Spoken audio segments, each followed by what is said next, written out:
Hello friend, welcome to my channel. আমি doctor Chandrakant.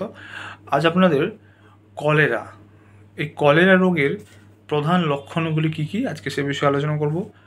এই রোগটা আজকাল প্রায় দেখাই যায় না, তবু দু একটা রেয়ার দেখা যায়।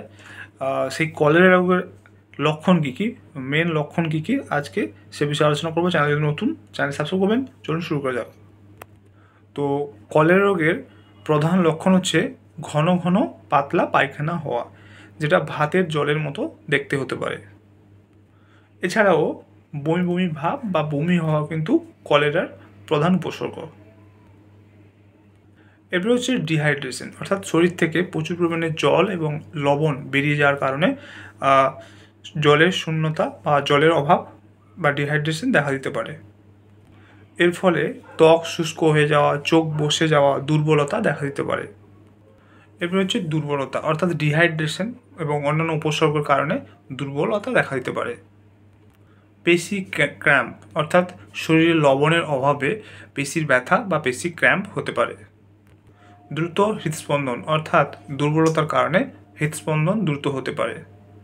লো প্রেশার, অর্থাৎ শরীরে জলের অভাবে প্রেশার লো হয়ে যেতে পারে।